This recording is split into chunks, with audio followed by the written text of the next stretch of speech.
Have an awesome introduction. We should. Ladies and gentlemen, welcome to the Living Raw podcast. Your hosts, Jacob Suko, And Austin Groesser. and we are here living a raw AF life. One day at a time. One day at a time. I don't know what the fuck to say. Awesome. So, I think we got the shit figured out. Do some other kinks to iron out. Let's get this fucking show on the road. It is 11 o'clock at night, your time already, so awesome. Podcast 1, episode 1. The idea being that we will start to record these at a minimum of once a week. Put the video on YouTube, put the audio on iTunes and some Spotify and the different podcast applications, and we'll also then transcribe the audio and use that for blog posts and for other shit as well. Hell yeah. Fully cognizant, recognize the value of having a personal brand, and as well as just bringing additional value. The last 3 years, there's been a lot of high highs, a lot of low lows, and a lot of punches in the faces, and near got out of business. And in the last 23 years, there's been a lot of lessons learned, and ideally, we can share some of the knowledge that we've learned over time, and especially, practical tips and lessons and shit in business and life and everything else, and help someone else ideally, navigate some of the rough waters and start building a tribe, start building a little cult, and one day we can end up, Hill Bob's Comet comes around every 100 years, and get ourselves a nice little heaven's gate going on. So, yeah. We'll ramble a little bit along the way and add some value. Kind of kick into it, right? So first episode, Definite Intention. We're going to start off the first couple telling our stories, what we're about, because that's the entertaining portion. It's where it comes from. We're going to take today, talk a little bit about how Austin came up, right? So Living Raw podcast, obviously, a little bit of a play on what we do. So Big Dipper dough, safe to eat raw cookie dough, best shit on the market. You guys know it. But we want to tell you about how we got there, right? So Austin, kick it off. Yes. So my name is Austin Groesser. I presently am working. I identify, I suppose, as the founder of Big Dipper Dough, right? Founder, owner of a company who manufactures an edible, egg-free, safe-to-eat raw cookie dough. Coming at you guys tonight from where we work in Chicago. Just moved to Chicago here a couple weeks ago. I was born, raised in a small town in northern Michigan, a place called Traverse City. If you've ever met anybody from Michigan before, they're showing the hand where they're from. Right, so you got the two peninsulas, right? The lower peninsula, place up here called Traverse City. So it's about 5-6 hours north of Chicago. Awesome place growing up. Growing up is was a relatively pretty normal childhood. My parents were both a bit older. Like my dad, he was in Vietnam, and when he got back from Vietnam, he started a dealership, very heavy agricultural areas, so selling tractors and trailers and different things like that. Did pretty well for himself. Where I was born, my mom was able to leave her job and just take care of me, and so yeah, I had a lot of very close interactions, with parents. In the early years, everything growing up, definitely think that my dad had undiagnosed PTSD from the war, and he was a pretty bad alcoholic. Never mean, never anything crazy. He just liked to drink a lot and would always drive drunk and always come home drunk and was always drinking. But he was a functioning alcoholic and had a successful business, and it never really caused him much trouble outside of health issues. When I was 11, so it was 10 days after my 11th birthday. My dad was actually involved in a very bad motorcycle accident, right? And it was my birthday is August 8th. It was August 18th.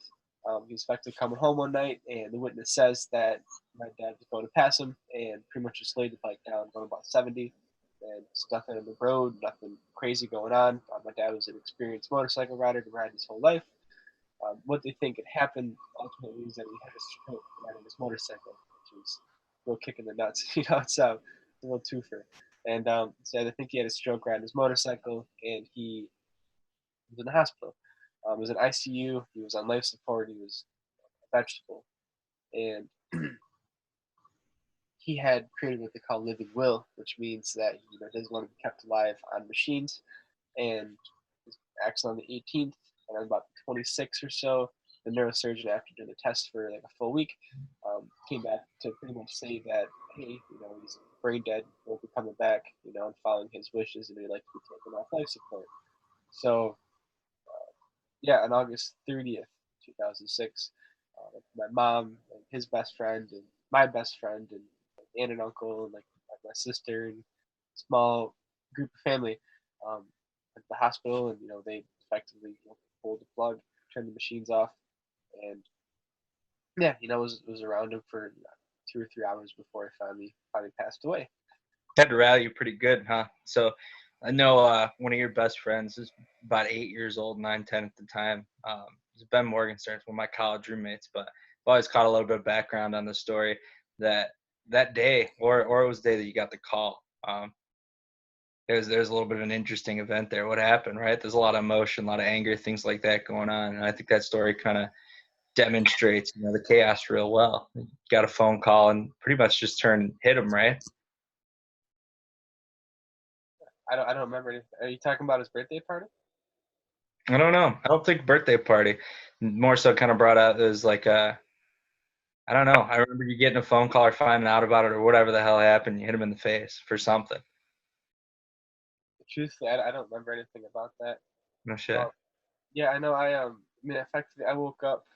Um, yeah, it says actually on the 18th, so I woke up on the 19th, and which woke up and yeah, my dad never came on the night before, which he typically did, which I just thought was weird, and went to go turn the TV, and I went to grab the remote. My mom's like, "Hey, we gotta talk." Yeah, we gotta talk. And so she sat me down, told me after we had gone to I'd gone to bed. Now deputy showed up, patting his hand, kind of explained what happened, and he took her down to the hospital, and the neighbor came over to watch. And I think it was that night was Ben's like 11th birthday party, 10th birthday party, whatever it was. And I remember going to the party, but I don't know, I don't remember a ton from that time period. Yeah.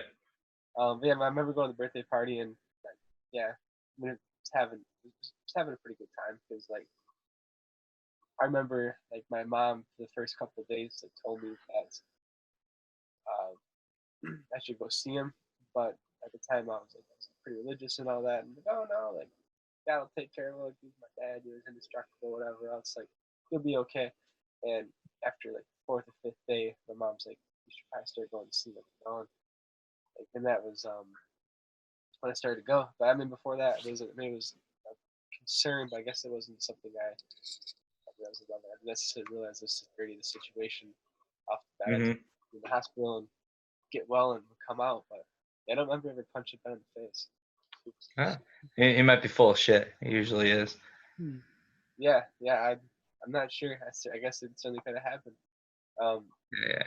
but yeah, I mean, my father died, and so going to sixth grade, and yeah, I mean, had a pretty angsty childhood. It was from that point forward. I was quite religious. I had a lot of faith in God and him to be okay, and he wasn't. And was just such an angry, prepubescent kid. And I mean, most of my friends and things had a father figure. Living in a rural area. Typically, it's your dad teaches you like how to hunt and fish and how to clean fish and dress game and how to fix stuff and talk to girls and have your first beer together and all that kind of stuff. I had to be pretty much my own father figure, really. It wasn't like my dad's best friend was. He took me out for lunch every now and then, but it wasn't ever really like a father figure. So yeah, for the most part, I just kind of had to teach myself the shit I needed to learn. And yeah, I mean those like middle school years of just pretty angsty, a lot of video games, just kind of hang out with my buds like in the basement, like not really doing much, not really dreaming about much. Coming into high school, kind of the same thing. The first 2 years were just kind of doing whatever. We were running with some bad kids, like vandalizing some shit, and just kind of doing stuff that 14, 15-year-old kids do. And kind of the second half of high school, I was like me and my buddies, we were kind of like I'm that. gonna cut it real quick. I'll cut this out. Yeah, talk like either closer to the mic or like louder a little bit, just because you're Okay. fading out. Gotcha.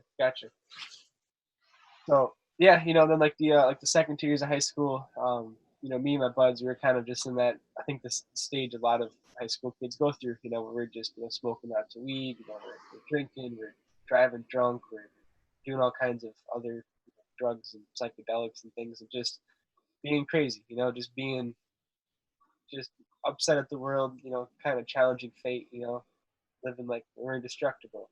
And I don't know if I should say it, but thankfully we all made it through without any kind of issues. It all played out. But in terms of just the personal abuse of things, it was definitely going down a bad path.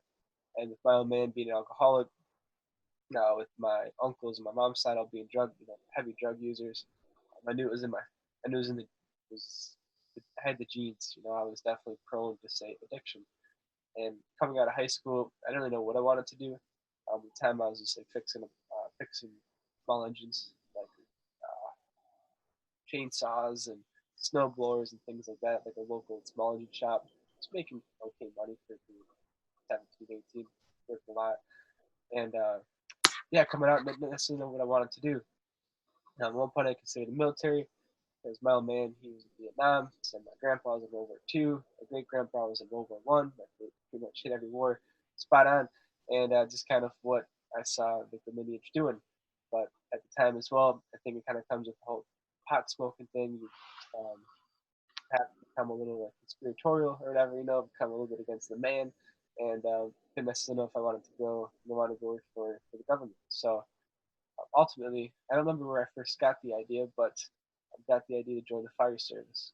So to join the fire department, and yeah, I mean, like the weekend or two before I graduated high school, like I just walked to the local firehouse. I'm like, hey, my name's Austin. Like, I graduated high school.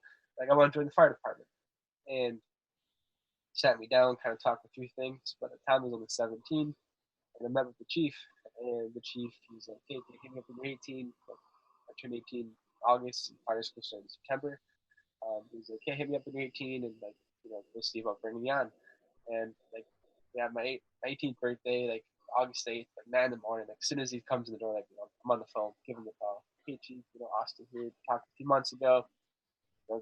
Told me to call him 18. Like, it's my 18th birthday. Like, what do we do? And I'm fucking here.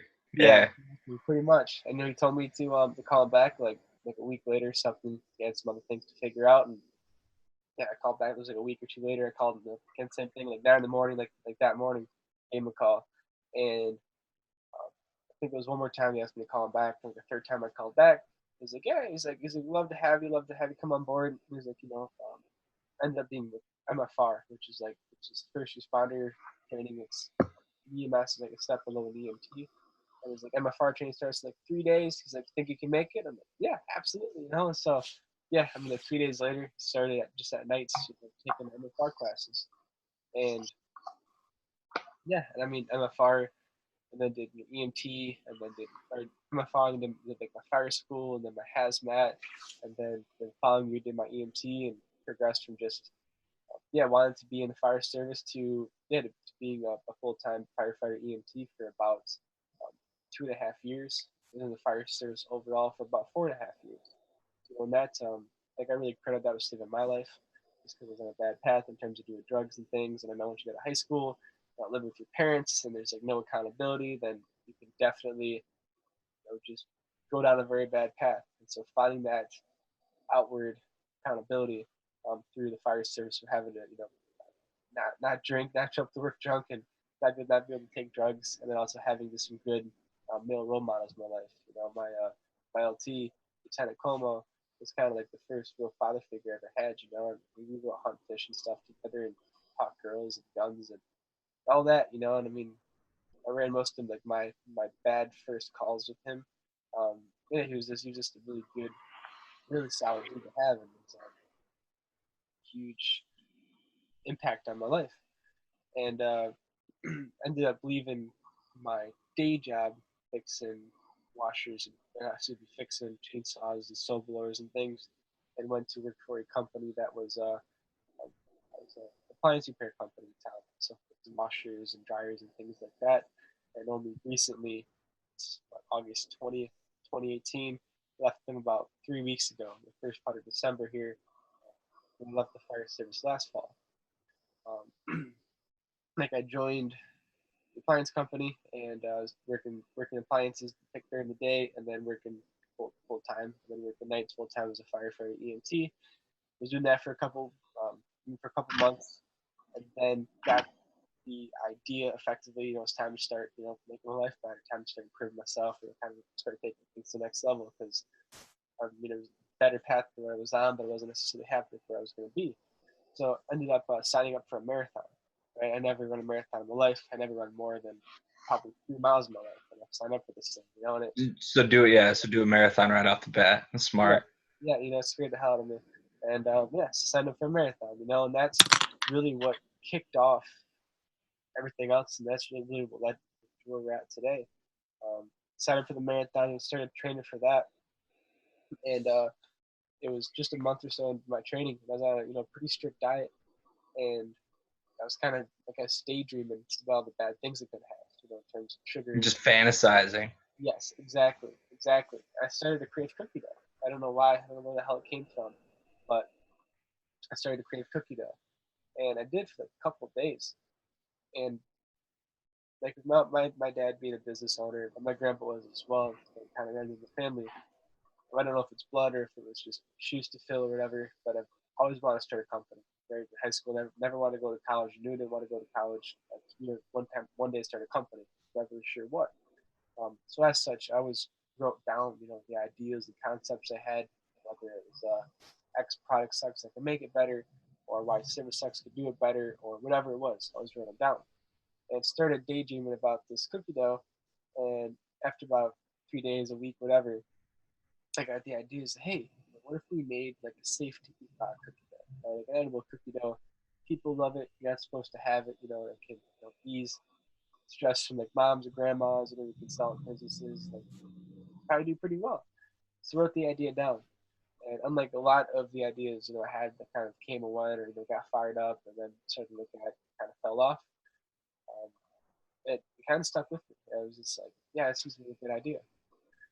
After another month or two, at the time I was 19, I've been working full time for 5 years. Just had some money in the bank, like it's time to make a move. I'm signing up for a marathon. I've got these business ideas. Like it's time to take action, make a move, start going on something. So I had 168 ideas. I started going through those, looking at the cost to get into, current competition, potential size of the market, potential ease of scale. That was, of course, what interested me as well. And ultimately, pretty damn good start. Yeah, it was. Yeah, so it was a good start. It was a real big list. There's a lot of good ideas still on there that haven't been pursued. So maybe one day.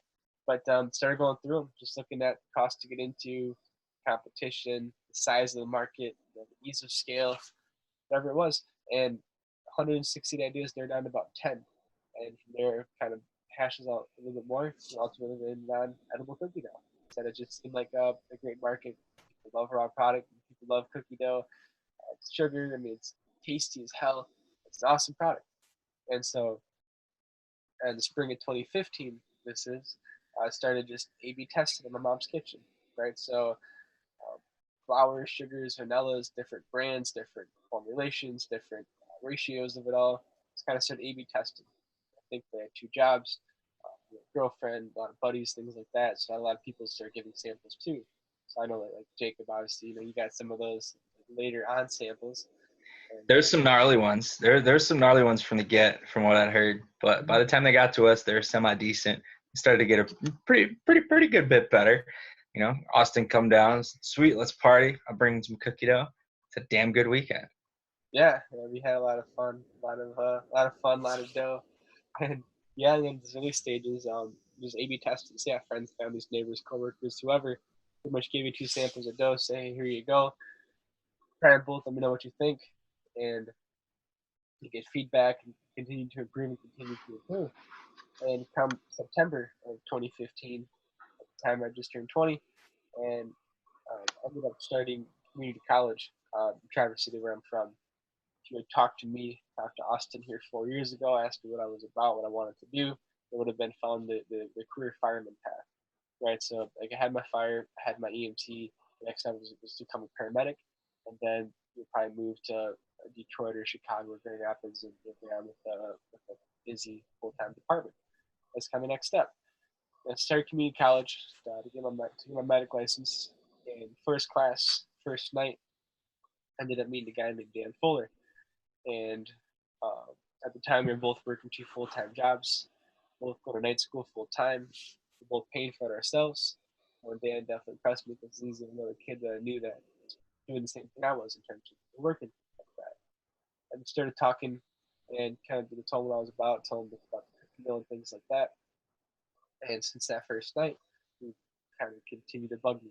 Hey, if you're looking for a partner, ever need some help, whatever it is, please let me know. Like, yeah, I'd love to be part of it. The Bob and samples, that really fired him up even more. He really liked the samples, and yeah, wanted to work together. And so after a few weeks of this random kid, just kind of tell me wanted to work together, whatever else, we finally sat down and kind of hashed out what a partnership would look like. What kind of help we need, and yeah, I mean, that was that. Found a partner. And so now we had a partner, and then we had products. Next up, we found like a local commercial kitchen. There was a lady, she made like birthday cakes, and wedding cakes, and things like that. We just figured out space for her to start making our products. And yeah, started making product up there and started just pitching local grocery stores. Local store picked us up, and we were in there pretty much every night after work, sampling out our products. And yeah, I mean, like the first order we got, we actually hadn't even gotten like our labels in yet for our packaging. We actually had to print those off on high glossy paper, and then like the first 50 pints of the sold we had to print off on high glossy paper. And yeah, we got the one store, and then they were a two-store chain. We sampled out well there, and so then we got another store, and then a local five-store chain picked us up, and a couple other independents. And then because of that business, we then got into a local distributor who picked us up to help us go from 10 stores to 50, just in the northern Michigan, kind of the local food scene. And then from there, we got on the radar of a much larger distributor because we were down in Detroit pitching stores down there. And so, yeah, I mean, it's just really just snowballed. Pretty aggressive. Yeah, you guys started getting rolling pretty quick. So with that, those first couple, that high gloss paper, right? Did you duct tape that shit? Or you guys use glue sticks? Yeah. So so there's like a pint container. Like I've got a think of a cup and then the lid on it as well. And like the label itself, we just used double-sided tape on actual like labels for the cup. And then the lid, yeah, we just the circular lids. We had to try to cut out the best we could, using a pair of scissors, and just use like spray adhesive and slap on them. So there you go, folks. First 50, like glue sticks and double-sided tapes holding your Big Dipper dough, cookie dough pints together.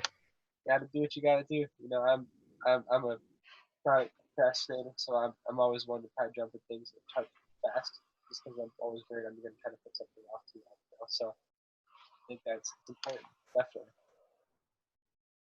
So Hell yeah, man. So where you guys go from there, right? I know there's a story per Cherry Capital Foods and Pearl Perry around there with Detroit. Things started picking up. You guys got about 100, 200 stores. They started kind of piling on pretty quick after that.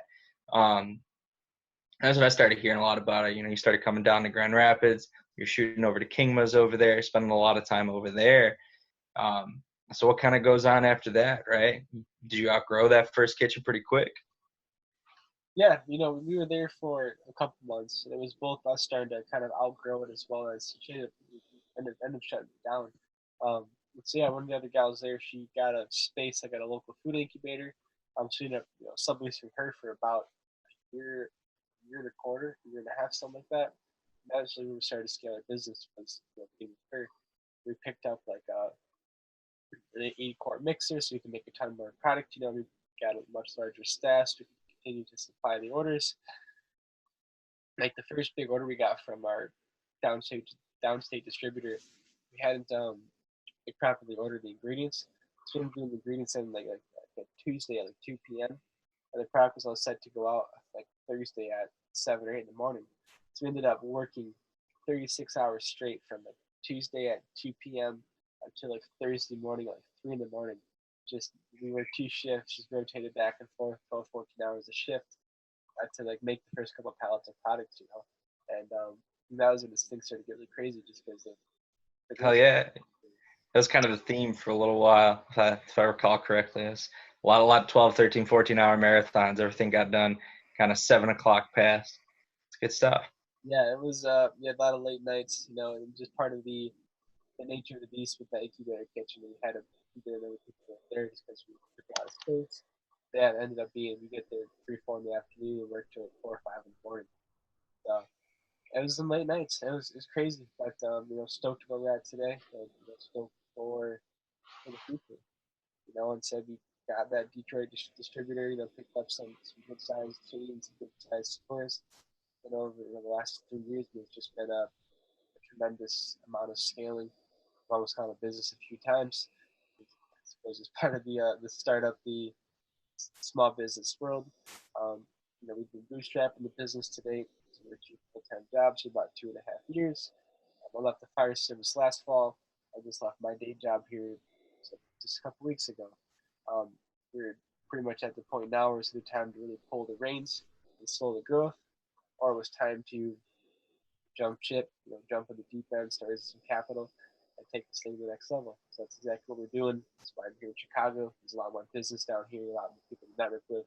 I love Northern Michigan. It's always be home, but it's just not a good place to grow a national brand from. That may be the same way that Chicago has, the same thing that Chicago offers. So, yeah, I moved down here. We've closed a couple national distributors, we've closed a couple national retailers, and 2019 is going to be insane. It's going to be off the hook. Learned a lot of lessons this last year with transitioning from first incubator kitchen to our own facility, and then from our own facility to a co-packer to a third-party manufacturer. And that will be discussion for another day. But it was an absolute fucking night. Long story short, the Doughboys are not in the manufacturing business for a damn good reason. Yeah, it was a nightmare. And big believer, Tony Robbins says, life happens for you, not to you. Right? Much rather it happen now when the POs are 10, 20, 30 grand than when they're half a million or $250,000 or a couple $1,000,000. And that experience, that opportunity allowed us at the small stage to learn the lessons and implement the system to not make the same mistake again in terms of projection forecasts, and not believing the co-packer when they tell us what the lead time is to much longer lead time and system to properly check and analyze the product after it's manufactured to make sure it's within our spec. So it sucked. It's painful.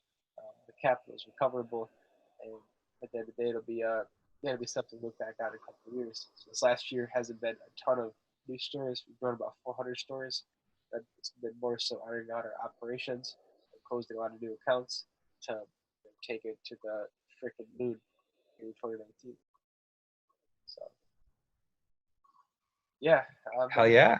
I mean, there's obviously a bajillion stories and things to tell, but there's definitely a big part of this podcast is to discuss, life lessons and stories and anecdotes, about business and in life. I mean, there's been obviously we all have highs, we have lows. I mean, fire services, a lot of bad calls. It's definitely in parts what they call black cloud. I had a lot of unlucky things, I guess, happen just in terms of hooking a bad call. A lot going on there. Had to work out in terms of just trauma and just nasty things you see. Business, the stress, choosing the business over your girlfriend, or yeah, I mean, choosing the business over your friends. Oftentimes, there's been a lot of highs, a lot of lows, a lot of lessons learned that we'll definitely be discussing the coming months, coming years. Hell yeah. I think it kind of lays out pretty well where I've come from and where we'll be going. Yeah, it's definitely some good stories on there.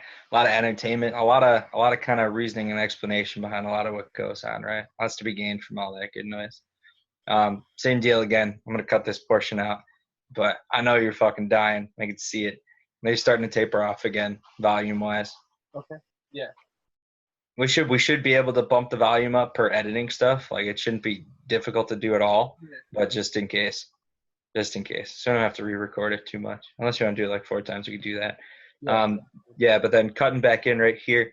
That's a lot, man. It's a lot. I'm sure everybody's looking forward to hearing about it. I know I'm looking forward to hearing about it and talking more about it and seeing where things go. So you made mention, we kind of grew up about 400 stores this past year. Give everybody a snapshot of where we're at, right, and what 2019 is supposed to look like in comparison. Yeah.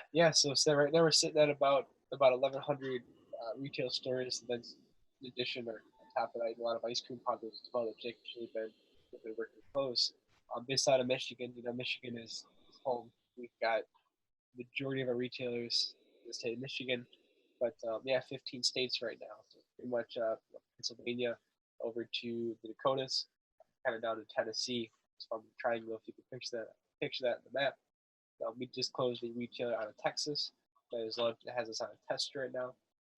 And also in the summertime, I'm able to find our products at a good amount of ice cream parlors in the Boston area, the Rhode Island, and the Connecticut kind of tri-state area over there as well. And so, yeah, I mean, we've launched a couple new products, launching with a couple new customer segments, and have seen a lot of growth over the last year. But for 2019, we've closed the 2 largest national distributors in the country. So we'll be seeing obviously a lot of growth in the independent channels to the chains. We've closed 1 national retailer, working on a 2nd national retailer, which will, those alone will add 1,600 to 1,800 doors to our roster. We've closed financing, we've closed funding, so we actually now have the ability to really begin to scale. Before it was often how can we pay for our butter or sugar, whatever the hell it was. So now that that's been ironed out, usually effectively our working capital needs are met. We can now fund orders and at any size and continue the growth through that. Launching products in ice cream parlors, new customer segments there, launching their products in a real small size container, coffee shops and movie theaters, different places like that. Do a lot of new customers being picked up in those segments as well. The goals for next year, speaking of business, is to break the $2 million sale mark. And also get about 48 states. 48 states is guaranteed. And truthfully, I think we can do a lot more than maybe 2 million per set, especially with the closure of some of these new customers and additional capital needs. So we'll be taking this thing to the fucking moon. Hell yeah. Business is booming. Things are big. I think it's a decent spot to cut off. So kind of per the first podcast here, right? You're going to catch some stories. We're going to catch everything. Appreciate you coming on for the first one, everybody, right? And for the first one, it might take a little bit to get everything uploaded and online, but ideally you'll be able to find it on iTunes, right? We'll push it up over onto SoundCloud, have it up on YouTube, and you can catch them all over the place on Facebook, on Insta, on everything like that, and we'll keep you guys up to date, right? We like to do these big long-form ones because they're the thing that's been missing. We do the short ones, we do the dailies on our personals, on everything else. We're just here to spread a little love, have some fun, and keep it living raw. Living raw. Awesome. Cool. You could probably cut it there.